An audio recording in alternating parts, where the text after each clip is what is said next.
penggerak angkatan pertama itu diawali dari sebuah kegiatan yang itu berjalan menurut saya belum ada contoh-contoh yang real, sehingga kami berinovasi, berkreasi sendiri. Saat itu disampaikan tidak ada salahnya.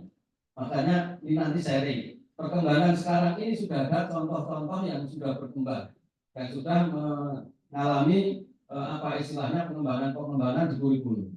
Sehingga nanti akan kami sampaikan Bapak dan Ibu seperti apa yang telah kami lalui selama 3 tahun itu di SMA Negeri 1 Sragen, kami sharingkan pada Bapak dan Ibu. Ya, di pembahasan ini adalah ada beberapa hal: perencanaan berbasis data, digitalisasi sekolah, pembelajaran kurikulum merdeka, yang satu penguatan Kombel. Jadi kemarin diambil semua tema ini. Dan kami juga akan sampaikan sharing semua tema ini. Bapak dan Ibu, kebetulan kami saat ini kebagian materi perencanaan berbasis data. Sebelum masuk ke sana, mungkin tadi perlu perkenalan, biar kata orang tidak enggak sayang. Makanya saya ini tadi agak-agak ini sedikit Bu, karena yang jelas sebut Mas itu Mas Gilang. Padahal saya sebenarnya kan masih muda. Harusnya saya juga disebut Mas Karno gitu kan, juga agak-agak mantap. Kelihatan sangkut sepuluh masih enak Bapak dan Ibu. Beginilah Bu suasana di SMA 1 kami itu renyah, gocek gak biasa. Makanya nanti kalau Bu Disuwarni nggak mau gocek silakan kepada kami untuk kami secara keseluruhan. Terima kasih Bapak dan Ibu, ini kita online, meskipun ini tetap kita berbasis penyampaiannya berbasis hal-hal yang kira-kira nanti menyenangkan, nggak usah pegang-pegang banget. Kami sharing, tidak menggurui tapi sharing, sama-sama nanti kita memberikan pengalaman terbaik. Bapak dan Ibu yang saya hormati, sebelum saya masuk ke sana, saya ingin mengajak Bapak dan Ibu dulu untuk icebreaking. Icebreaking-nya di depan. Nah, saya nanti Bapak dan Ibu semua berdiri, betul, berdiri. Semuanya berdiri. Tolong semuanya berdiri, pastilah partisipasi. Jadi nanti tolong ditirukan saya ya. Tolong ditirukan saya. Di mulutku ada doa. Di dadaku ada cinta. Di tanganku ada karya. SMA Negeri 1 Kerjo, jos. SMA Negeri Kerjo, jos. Sekarang kita mulai. Ya. Kita mulai ya. 1, 2, 3. Di mulutku ada doa. Di dadaku ada cinta. Di tanganku ada karya. SMA Negeri 1 Kerjo, jos. Terima kasih. SMA Negeri Kerjo.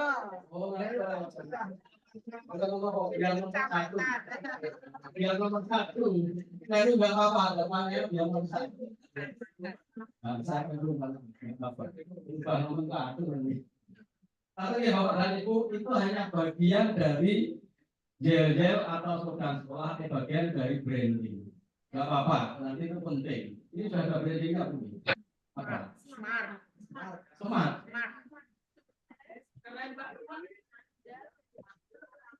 Oh, hampir. Kok keduanya semangga SMA 2. Iya, Pak. Semangga, smart. Nggak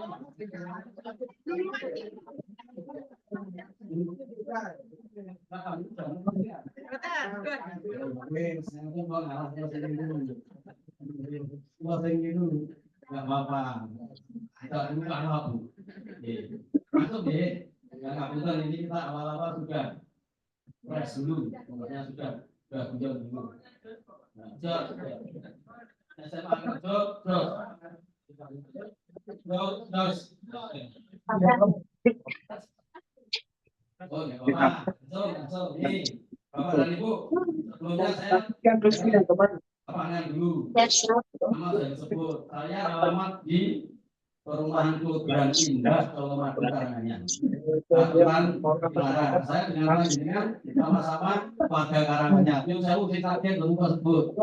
Karena tadi ada yang menyampaikan sebagian besar orang-orang sakit. Saya orang Karanganyar. Saya bangga jadi orang Karanganyar. Tapi saya bangga juga bekerja di Sragen. Karena kelahiran saya Sragen, alumni SMA Negeri 1 Sragen. Terus, saya di sini dulu punya teman kuliah namanya Pak Darno, almarhum Pak Sudarno. Itu dulu di 3, terus penyetaraan di S1, sering di kos-kosan saya, sering di kos-kosan saya.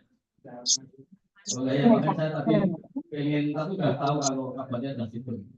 Terima kasih Bapak dan Ibu. Ini langsung kita perencanaan berbasis multi data. Saya sebut kenapa langsung multi data, Bapak dan Ibu, bahwa perencanaan yang ada di lembaga dinas pendidikan itu di Kementerian Pendidikan itu basicnya datanya rapor pendidikan. Tetapi SMA Negeri 1 Sragen mencoba melakukan pengembangan yang berbeda. Sehingga data yang dipakai nanti sumbernya tidak hanya satu data saja, tetapi multi data. Kayak apa nanti yang rapor pendidikan nggak banyak saya singgung karena Bapak dan Ibu sudah mendapatkan materi beberapa kali pasti. Sehingga langsung saja nanti kami akan mengarah pada aplikasi yang sudah kami lakukan. Bapak dan Ibu, apa itu perencanaan? Perencanaan itu proses pengambilan keputusan sengaja. Yang saya pernah dengar pembunuhan berencana. Itu disengaja enggak? Ya betul. Sadar. Maka kata kunci dari perencanaan itu secara sadar kita untuk uji coba dulu 31 hari, Pak. Jadi ada kata sengaja sadar. Kalau ada tujuannya. 1 hari 30 kita harus lebih. Terus manajemen atau pengelolaannya, maka nanti akan kita kupas ini. Terus ada dasar datanya atau faktanya. Jadi unsur-unsur perencanaan ada di situ. Terus ada mekanisme mencapai tujuan. Bagaimana cara mencapai tujuan itu? Di perencanaan itu ada langkah-langkah prosedur mekanisme. Ada kegiatan yang dilakukan. Apa, Pok? Iya, urung nyampe. Hanya sekedar perencanaan di apa namanya di. Bu wis nang SMP ke SMP sing melu ke wis mulai. Kesengajaan, ada tujuannya, ada pengelolaannya, ada dasarnya yaitu data atau fakta. Terus ada mekanisme mencapai tujuannya bagaimana, ada kegiatan yang dilakukan. Dan nanti yang akan kita kupas perencanaan itu sendiri sama data. Data itu apakah harus berupa angka? Ini yang jadi pertanyaan kami. Termasuk simbol, termasuk yang saya tadi sampaikan ke panjenengan SMA Negeri Jos misalkan. Jos itu misalkan disingkat apa terserah. Jos diperbanyak itu yang nggak apa-apa. Ya apa? Nanti tapi disingkat. Kan tadi sudah ada semua, ternyata sudah ada singkatannya juga. Bagus itu, ya. Untuk branding sekolah. Langsung data Bapak Ibu, pengertian data nanti saya diingatkan pengertian data Bapak dan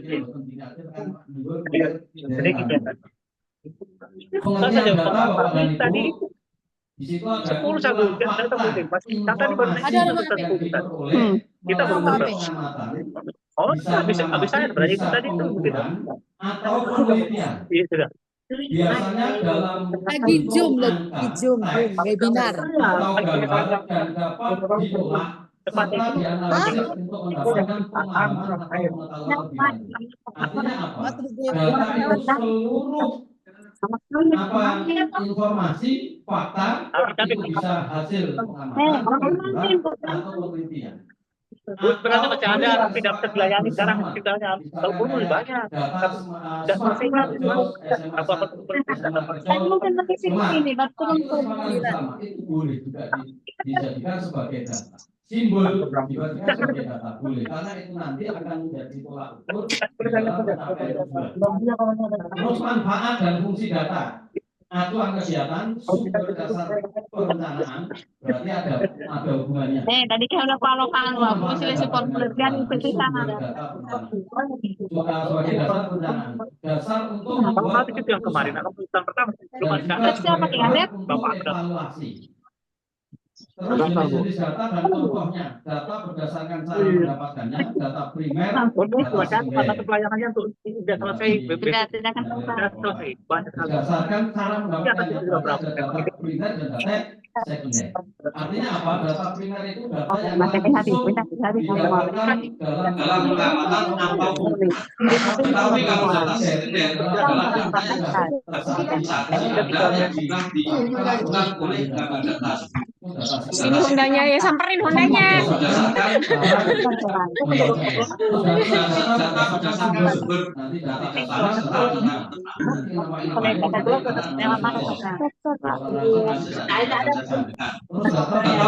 sifat yang paling sulit menentukan keputusan itu biasanya yang kuantitatif. Kalau kuantitatif itu agak mudah. Maka supervisi yang harusnya itu adalah hanya cara memandang, tetapi tidak boleh sebenarnya menggunakan data kualitatif, tapi untuk lebih mempermudah dikuantitatifkan. Misalkan pengamatan panjenengan mengenai interaksi dengan peserta didik dikuantitatifkan dikasih nilai 80. Sebenarnya kan tidak, mestinya interaksi dengan peserta didik, misalkan guru yang bersangkutan melakukan interaksi dengan peserta didik sangat intensif, itu kuantitatif. Tapi rata-rata kita semuanya paling mudah itu dikuantitatifkan. Sehingga kalau skripsi, tesis, disertasi itu rata-rata dikuantitatifkan sehingga ada pengolahan data lebih mudah.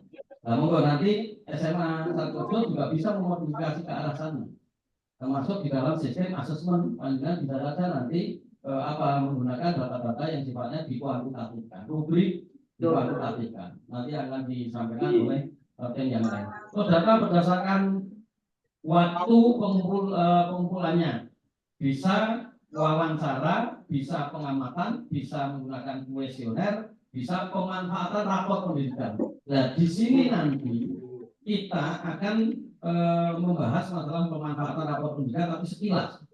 Karena secara umum nanti kalau saya mulai dari awal lagi kita kembali memakan waktu yang terlalu lama. Saya yakin di sekolah-sekolah rata-rata sudah mengunduh rapor pendidikan, menganalisis dan juga direfleksikan bersama. Langsung Bapak dan Ibu, perencanaan berbasis data rapor pendidikan. Nah, untuk melakukan unduh perencanaan berbasis data dapat mengikuti langkah sebagai berikut. Ini hanya langkahnya, saya sekilas saja. Karena namun baru untuk sini rapor pendidikan sudah, saya yakin ini sudah.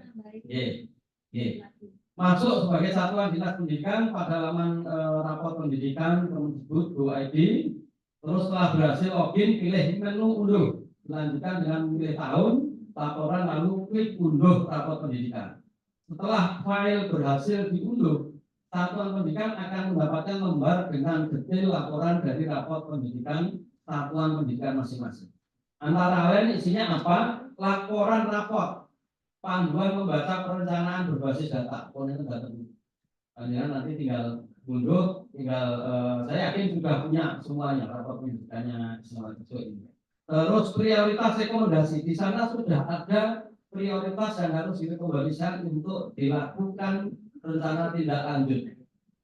Dasarnya rapor pendidikan. Terus seluruh rekomendasi, ada juga seluruh rekomendasi. Tinggal nanti milih mana yang kira-kira diprioritaskan rekomendasinya. Terus ada lembar kerja ARKAS-nya. Nanti untuk masuk ke lembar kerja ARKAS, nanti kalau ada pertanyaan yang juga detail, kami juga menghadirkan Bu Gita selaku bendahara BOS yang juga sudah menguasai bagaimana mengelinkan antara rapor pendidikan dengan ARKAS-nya. Nanti saya kasih contoh juga ada kebenaran ini dan sebagainya. Nah, itu Bapak dan Ibu. Terus pertanyaannya Bapak dan Ibu, rapor pendidikan itu sumber datanya dari mana? Ini yang juga tadi kan ada data, ada berdasarkan sumbernya, ada cara memperolehnya dan sebagainya. Sumber datanya adalah dari hasil asesmen nasional. Asesmen nasional diikuti oleh sampel. Nah, kemarin sudah. Terus sama survei lingkungan belajar, Surinja. Monggo, itu sumber data dari raport pendidikan. Berarti pertanyaan panjenengan, Pak, kalau sumber datanya itu nanti tidak valid, mungkin nggak hasil datanya juga nggak valid. Bisa jadi. Makanya dengan alasan asumsi ini, SMA 1 Sragen itu mengembangkan perencanaan berbasis datanya itu multi data, tidak hanya satu dari raport pendidikan. Karena apa, Bapak dan Ibu, di bulan Desember tahun lalu, saya kebetulan mewakili Dinas Pendidikan Provinsi Jawa Tengah, mewakili MKKS-nya provinsi, saya memaparkan perencanaan berbasis data di Kementerian Pendidikan di Jakarta. Nah, saya menyampaikan ini, termasuk saya juga mengusulkan bagaimana mungkin rapor pendidikan dikeluarkannya di bulan April, Mei, kadang Juni baru dikeluarkan kok kami disuruh nyusun data perencanaan. Kan nggak mungkin. Kami minta maksimal Januari. Alhamdulillah kemarin kalau nggak salah akhir Januari bisa dikeluarkan oleh kementerian. Karena apa? Kami ketemu langsung dengan Pak Direktur SMA-nya, Pak Jihad Akbar, ya. Terus juga ketemu Pak Dr. Iwan Sahril sebagai Direktur PAUD SMA. Jadi Bapak dan Ibu, kami langsung sampaikan persoalan-persoalan yang ada di bawah, termasuk Yun Sewu. Saya kaji, saya analisis kemarin pesertanya, Mas Yas, minta maaf kemarin dari kajian pesertanya itu ada perubahan ya dibandingkan yang dulu, lebih variatif ini. Nah, lebih variatif ini. Kalau dulu itu banyak yang menyampaikan hampir homogen, lo kok sing misalkan menengah semua. Nah, bisa jadi kan yang namanya pengambilan sampel kan pasti ada juga perbaikan-perbaikan. Dan alhamdulillah sekarang ada perbaikan yang signifikan. Yang menjadi sampel yang melaksanakan AN sudah heterogen, variatif sekali, bisa istilahnya memenuhi tingkat kesakitan sampling. Terus pelaksanaannya dari situ jelas nanti hasilnya insya Allah pasti akan lebih akurat. Kalau dulu kan banyak yang menyampaikan pada saat di Jakarta itu kelemahannya kok muridnya kok hampir semuanya tipenya sama semua. Hasilnya kan nggak bisa mewakili dari kondisi real. Inilah pentingnya penelitian. Itu ya Bapak dan Ibu. Sekarang tadi perencanaan berbasis data. Berarti perencanaan itu bagian dari manajemen. Fungsi manajemen Bapak dan Ibu, fungsi manajemen itu ada yang sering ngomong postcard, ada yang ngomong gitu. Ada planning, ada organizing, ada staffing, ada directing. Tapi kalau saya biasanya gabungkan dari pendapat-pendapat itu, maka menurut saya Bapak dan Ibu, kalau mengaplikasikan suatu pandangan itu jangan hanya satu saja. Multi data, kita teori konvergensi. Contoh kasusnya begini. Teori perkembangan psikologi pendidikan itu ada dua teori saat awal. Yang pertama, anak adalah berdasarkan genetiknya. Anak kalau keturunan orang baik, jadinya baik. Teorinya begitu. Tapi yang kedua, anak sebagai lembar kosong tergantung lingkungannya mau dibentuk apapun akan jadi. Meskipun gennya jelek. Tetapi kalau saya mengambil teori itu, akhirnya digabungkan namanya teori konvergensi. Istilahnya yang keren kemarin itu sering disebut ATM itu. Amati, tirukan, modifikasi. Nah kalau mau melakukan, insya Allah sudah. Itu ya. Jadi ini 5 fungsi manajemen Bapak dan Ibu, dan budgeting biasanya tidak masuk di sini. Maka saya plus budgeting. Planning berarti perencanaan itu mengambil posisi pertama di fungsi-fungsi manajemen. Berarti perencanaan berbasis data, pengelolaan sekolah yang utama pertama kali dulu adalah planning. Ini kan masuk di nomor 1 ya. Terus organizing. Nah, organizing ini termasuk pengorganisasian baik itu SDM yang hidup maupun tak hidup, sarana prasarana dan SDM manusia, sumber daya manusia. Sumber dayanya bisa manusia, bisa non manusia. Berarti kalau ada yang menyebutkan staffing, the right man on the right place, penempatan seseorang itu pada posisinya akan cocok atau tidak itu menentukan keberhasilan sebuah pengelolaan. Ini penting. Terus ada directing, pengarahan, ada koordinasi, ada controlling atau pengendalian, dan terakhir adalah budget. Budget ini harus dimasukkan di dalam kegiatan di dalam fungsi manajemen. Dulu kan terkenalnya hanya kuat gitu fungsi manajemennya. Ini Bapak dan Ibu, unsur-unsur manajemen menurut Osman dan Henry Fayol itu ada 7M plus 1 men, manusianya. Berarti kalau kita mau mengelola sesuatu, itu yang terlibat siapa? Men. Materialnya, barang-barangnya, atau sarana prasarananya. Mesin itu mesin. Kalau ini dalam dunia produksi, mesin menjadi aparatur juga, menjadi instrumen untuk unsur manajemen. Tetapi mesin yang dimaksud di sekolah berarti sistemnya atau SOP-nya. Nah, SOP itu kalau yang mapan betul itu namanya ISO. Itu sudah standar internasional. Nah, makanya Indonesia ini jauh selalu saja dikuasai oleh orang luar negeri, digawe pola-pola begitu, dan kita harus ikut polanya orang luar negeri. ISO, kita kalau mau di standar ISO dicek, terus nanti bayar. Kamu sudah itu atau belum? Kan cuma sebenarnya itu jual apa? Jual SOP ya, standar operasional prosedur. Terus misalkan jurnal penelitian, kita juga dikuasai oleh orang luar negeri. Oh, nanti ada Scopus misalkan, harus mengikuti luar negeri juga. Itulah standar-standar. Nah, Bapak dan Ibu, saya pernah membuat namanya ISO adaptif. ISO adaptif itu dari ISO itu kami breakdown, tapi disesuaikan dengan kondisi sekolah. Dirubah-rubah gitu. Tapi produk sendiri. Apakah bisa dilakukan? Bisa. Nggak usah pakai istilah bayar, pokoknya nanti harus diputuskan sendiri aja. Ini loh kami ISO apa? Adaptif. Nggak apa-apa. Legalitasnya? Nggak usah legal-legalan. Pokoknya diakui atau tidak, yang penting kita punya. Kita harus berani begitu. Nggak apa-apa. Nanti harus tanya legalnya, ini format kami mobilitas. Boleh kalau nggak prosedur kan boleh. Jadi itulah modifikasi. Terus ada mesin money, metode, ya. Terus ada market pasar. Pasar ini sasaran kalau hal ini karena dari sektor industri kami ambil perusahaan. Jadi nanti yang disebut market di sini adalah sasaran kita. Berarti apa yang kita layani itu Bapak dan Ibu ada stakeholder semuanya.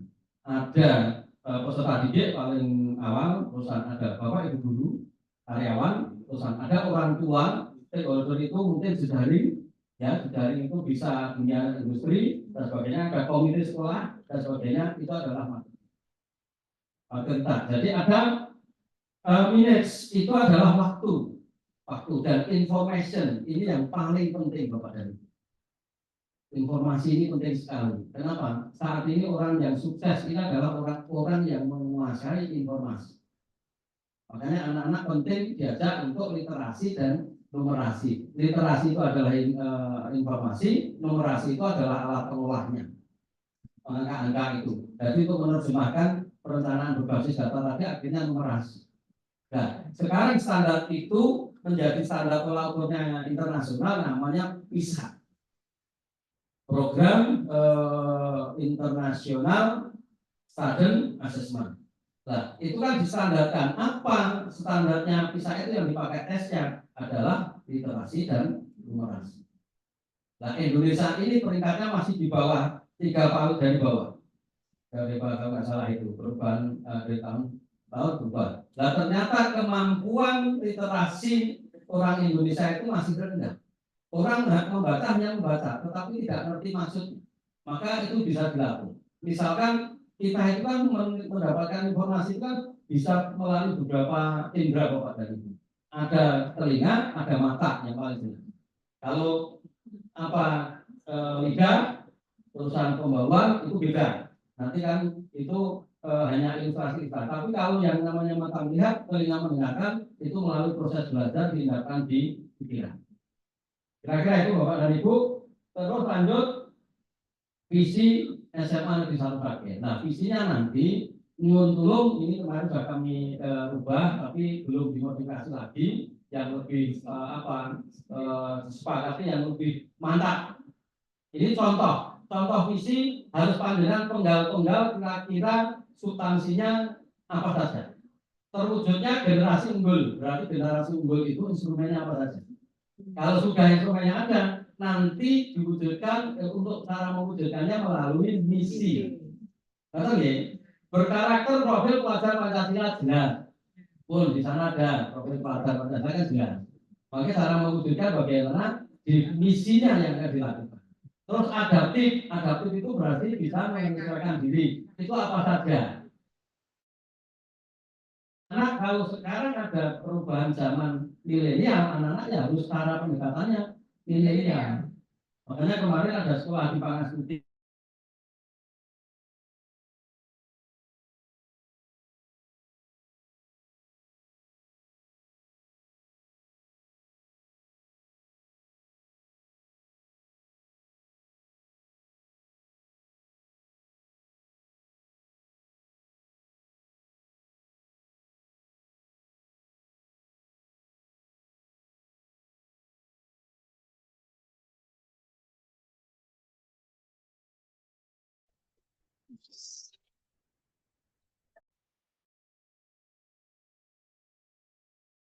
Asli banget di SMA Berjon nyaman rasanya. Nyaman, warnanya juga hijau-hijau gitu ya. Ini toh. Oh, ya, terima kasih Bu. Kita sehati berarti. Cuma sayangnya panjenengan nyambut urek-urek. Gimana berarti enggak tapi itu ya boleh itu. Ini misi pun saya bapak ya. Jadi misi itu adalah langkah untuk mencapai visi. Mungkin dengan soal ini data profil sekolah itu dari data profil. Terus sambung ya. Sekarang manajemen untuk pengelolaan pendidikan. Unsur-unsurnya ada input, ada proses, ada output, ada outcome. Level tertingginya pendidikan itu harusnya dinilai pada level outcome-nya Bapak dan Ibu. Kemanfaatannya di masyarakat, dampak manfaat yang dilaksanakan dari pengelolaan lembaga pendidikan itu. Misalkan begini, SMA Kerjo ini ada yang dibutuhkan di sektor-sektor perusahaan besar menjadi manajer, menjadi direktur, menjadi pemimpin perusahaan dan sebagainya. Itu sudah sampai tataran output. Tetapi kalau tataran output, ya itu hanya prestasi yang terukur dengan kuantitatif nilai, misalkan itu. Anak lulus semuanya, anak lolos di perguruan tinggi negeri sekian jumlahnya, anak nilainya sekian, itu pakai tataran output. Nah, monggo. Makanya kalau pemilihan kualitas pendidikan menurut saya, ya seadil-adilnya itu kalau sudah tataran sampai outcome. Nah, sekarang inputnya, input itu sarana prasarana sumber daya. Boleh, ya sumber dayanya. Itu ada peserta didik, ada pengajar. Di situ memiliki kecerdasan, potensi diri, latar belakang. Non sumber daya manusia, saraf dan aset lain. Aset lain itu sumber daya yang lain. Misalkan apa sumber daya yang lain, Bapak dan Ibu? Sumber daya politik. Misalkan di sini ada yang punya alumni menjadi dewan. Itu sumber daya politik. Sumber daya sekolah kan ada macam-macam. Yang enggak saya yakin masih ingat. Terus ada sumber daya finansial, masalah keuangan. Sumber daya sejaring alumni misalnya, itu sumber daya. Saya salut di SMA 1, alhamdulillah saya masuk itu sudah terbangun masjid yang dibangun oleh alumni luar biasa besarnya. Itu luar biasa, itu namanya sumber daya. Bapak dan Ibu langsung proses. Prosesnya di situ ada kurikulum satuan pendidikan, ada visi misi tujuan dan sebagainya. Ada 8 standar nasional pendidikan masih dipakai juga. Ada di situ terlibat stakeholder. Stakeholder itu pemegang istilahnya yang terkait dengan sekolah.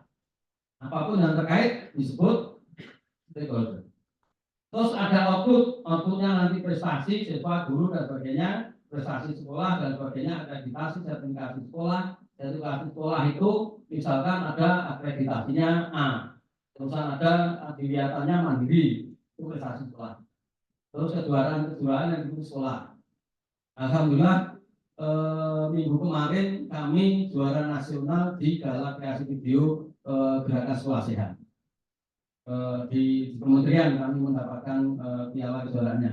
Terus Bapak dan Ibu langsung tadi sudah saya sampaikan. Sehingga Bapak dan Ibu saya mau tanya, menurut panjenengan kalau kurikulum merdeka ini yang berbeda dengan kurikulum sebelumnya salah satunya apa Pak? Dari rangkaian ini, dari 4 itu. Ini kan dipahami semua, harus dikelola semua. Bedanya apa kira-kira dari tempat itu kurikulum sebelumnya dengan kurikulum merdeka? Inputnya misalkan dulu dianggap sama, ya toh? Maka pembelajarannya sama, prosesnya sama. Nah, kalau sekarang inputnya dianggap diferensiasi, gitu. Nah, kalau dulu dianggap sama, berarti harus dibedakan. Berarti kalau inputnya diferensiasi, pembelajarannya berdiferensiasi. Itu loh, ya. Cuma memang kadang ada kendalanya. Lalu muridnya ada 36 Pak, berarti 36 different. Iya. Kalau di luar negeri memang standar di kelasnya berbeda. Tapi nggak apa-apa, tapi kan kita bisa modifikasi. Terus outputnya tentunya kalau dulu adalah capaian materi, tapi sekarang capaian kompetensi. Jadi kalau misalnya pada fase tertentu anak nggak bisa menyelesaikan materi itu, ya udah kompetensi sampai di situ. Nanti bisa dilanjutkan ketika masuk fase berikutnya sambil melaksanakan fase sebelum yang ditinggal. Inilah yang kadang menjadi tolak ukur anak boleh naik atau tidak. Tetapi kan ada aturan sekolah di KSP-nya. Itu juga harus dipegang loh Bapak dan Ibu, karena aturan sekolah itu kewibawaan pengelolaan itu harus juga dijaga. Kalau enggak, jangan kita terjebak di capaian kompetensi saja. Tapi pendidikan dan pemberdayaan karakter juga harus dilaksanakan dengan baik. Oke Bapak dan Ibu, outcome-nya juga jelas variasi. Inilah yang kemarin kami pada saat awal sekolah penggerak itu menanyakan kepada kementerian saat itu, Bapak, apakah sinkronisasi kurikulum itu sudah sinkron antara kurikulum merdeka ini nanti dengan perguruan tinggi. Dan dengan adanya itu ternyata kurikulum penggerak kemarin itu sekolah penggerak ternyata ada beberapa yang ditengarai kurang banyak yang lolos di perguruan tinggi, kemungkinan adanya kurikulum yang berubah berbeda. Tapi semuanya alhamdulillah kementerian melakukan analisis, evaluasi dan perbaikan dengan cepat. Bapak dan Ibu yang saya hormati, ini Bapak dan Ibu program sekolah berbasis sumber data. Ini yang dimaksud sumber data sekolah yang multi data tadi. Rapor pendidikan jelas, apa gitu? 2 profil sekolah didapatkan dari Dapodik, rapor pendidikan dari asesmen nasional sama Sulingja. Sumber daya sekolah, panjenengan menganalisis sumber daya sekolah, panjenengan cek semuanya, sumber daya alamnya ada apa saja, sumber daya finansialnya ada apa saja, sumber daya politiknya ada apa saja, sumber daya sejarahnya ada apa saja, panjenengan analisis semuanya. Terus ada analisis SWOT. Analisis SWOT ini adalah strength, weaknesses, opportunity, risk. Ada kekuatan, ada kelemahan, ada peluang yang bisa dilakukan, ada ancaman. Bagi panjenengan, SWOT itu sebenarnya untuk perusahaan besar, tetapi bisa dipakai untuk SWOT pribadi juga. Panjenengan punya cita-cita, bisa di-SWOT sendiri. Ditulis di situ, nanti kira-kira peluangnya untuk cita-cita ke sana bagaimana. Kalau tidak, motivasinya bagaimana. Terus ada evaluasi diri sekolah, EGS, dulu masih, sekarang juga masih, formatnya masih. Apakah itu tidak boleh digunakan? Boleh saja. Sebagai pendamping, pendukung sumber data boleh. Formatnya kan sudah ada, instrumennya sudah ada. Bahkan lebih detail di 8 standar nasional pendidikan SMP yang ada di sana. Terus ada juga evaluasi diri sekolah, juga usulan warga sekolah dan stakeholder.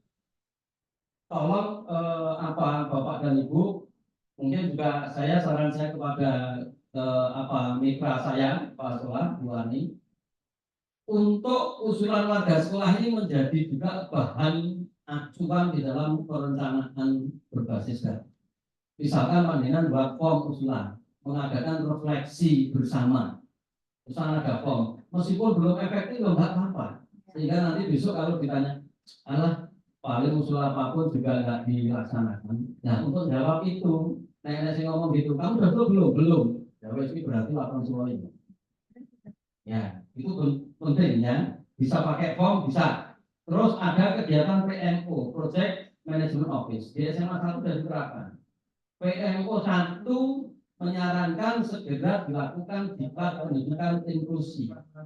Dilakukan juga. PMO 2 karena menjawab adanya lomba Prenova, maka P5-nya diarahkan kepada proyek Prenova penelitian.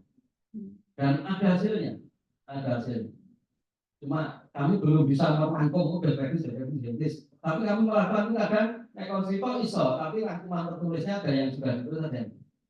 Ya sebaiknya memang ada tim-tim yang memang menulis itu. Terus terakhir itu branding sekolah itu juga bagian dari data Bapak tadi. Branding sekolah SMA 1 itu kalau nggak salah kemarin saya dengar dari teman-teman juga 10 branding sekolah. Sekolah Hadiyata, sekolah sadar kependudukan, sekolah Dipangastuti, sekolah ramah anak, sekolah sehat, sekolah ayo rukun, sekolah integritas, sekolah digital, sekolah inklusi pajak, transisi. Riset, ya, terakhir riset, penelitian dan kewirausahaan, riset and entrepreneur. Ini yang disepakati teman-teman. Ke depan untuk jawab tantangan ke depan itu ternyata apa Bapak dan Ibu? Masalah terbesarnya itu kami sudah paparkan, anak-anak generasi ke depan itu bisa menciptakan pekerjaan sebelum dibutuhkan, karena sudah banyak pekerjaan yang hilang. Juga bisa menyelesaikan masalah sebelum muncul masalahnya. Angel itu bapaknya angel, itulah kenyataan sekarang. Nah caranya bagaimana riset? Dengan penelitian maka bisa diprediksikan, oh besok itu yang dibutuhkan ini. Cara mengatasi masalahnya, muncul masalah ini, cara mengatasi masalah ini. Seperti orang mau jualan, saya pernah mengajak anak untuk apa itu survei keterbiasaan masyarakat Solo terhadap apa kegemaran kuliner. Ternyata yang paling dominan itu soto dan bakso, Bapak dan sama ini. Nah, makanya kalau buka warung makan, ya 3 itu tolong. Akhirnya kan juga kan 3 tuan. Misalkan mie juga, nanti soto, terusan bakso itu sudah kami lakukan riset. Ya, nah itu namanya berpusat data itu di situ. Karena branding sekolah campur berarti nanti bisa. Nah sekarang Bapak dan Ibu, tolong apa Bu Wani ada kertas atau di kertasnya masing-masing. Ini permainan Bapak dan Ibu. Tolong hubungkan 9 titik itu dengan 4 garis tanpa mengangkat pena. Monggo kertas. Tanpa mengangkat pensil. Jadi menghubungkan terus. Bisa nggak kira-kira? Ayo Pak Warsito kita isi dewi. Nah, ini berikutnya ini. Dari titik 9, Mas bilang kita harus banyakin kita. Ribon. Tapi betul-betul Mas perlu gak mikir. Ini sini kalau kita masih dulu mikir. Ayo monggo. Semua titik terhubung loh, oke loh. Ya, hubungkan semua titik dengan 4 garis tanpa mengangkat pena.